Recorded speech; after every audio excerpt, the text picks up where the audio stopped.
Imagine a vast cardboard kingdom being built piece by piece.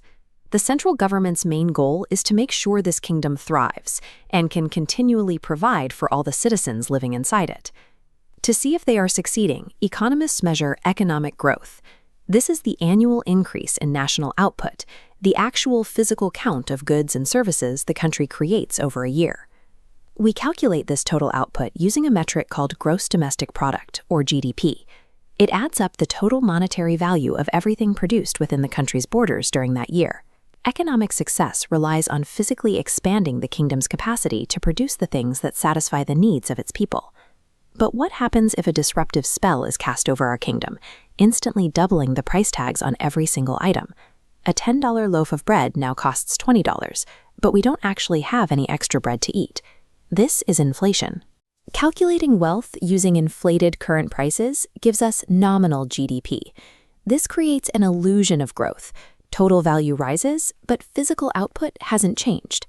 Real GDP, however, adjusts for inflation. By stripping away price increases, it reveals the true volume of goods produced. Economists track this adjusted real GDP over long periods to map the true expansion of a country's potential.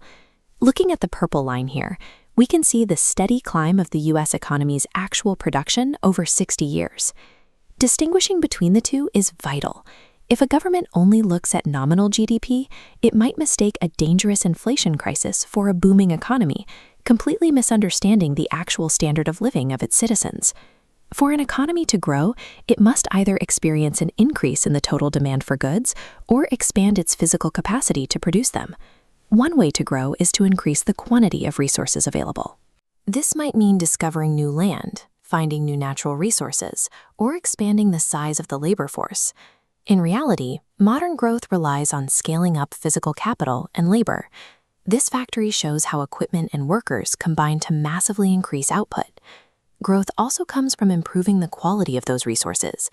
This happens when a country invests in better education for its workers, or develops advanced technology that makes production more efficient. The production possibility curve maps the maximum combination of goods an economy can produce. When resource quantity or quality increases, that curve shifts outward to the right. This movement represents long-term economic growth, a physical expansion of what the kingdom can create. Without continuously finding new resources or making existing ones more efficient, an economy eventually hits a wall where further long-term growth becomes mathematically impossible. To encourage this growth, government leaders use 3 specific tools to influence the economy. The first is fiscal policy. The government can increase its own spending on projects or cut the taxes citizens pay. Lower taxes mean people have more money left over in their pockets to spend on goods and services, which drives up total demand. The second is monetary policy. Here, the central bank lowers interest rates. This makes borrowing cheaper, which encourages businesses to take out loans and invest in new equipment or factories. The third is supply-side policy.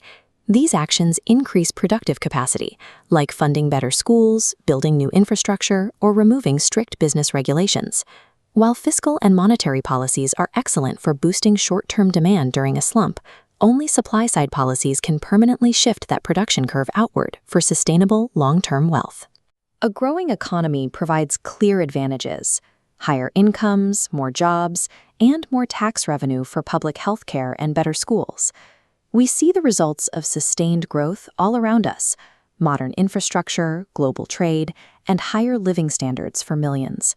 However, growth that happens too fast or without oversight often creates hidden side effects that damage the kingdom.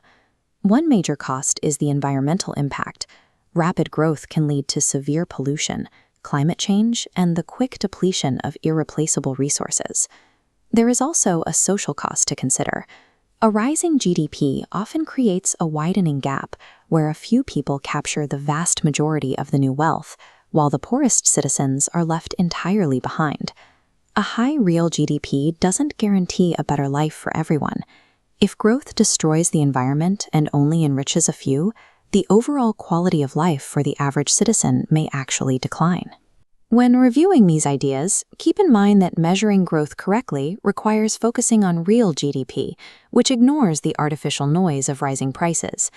On a diagram, you can always spot long-term growth by that outward shift of the production possibility curve. And always remember that growth is an average. It doesn't mean the benefits are shared equally by every person in the economy. Managing a country isn't just about chasing a higher score on a ledger. It's about carefully balancing resources so the whole kingdom actually benefits.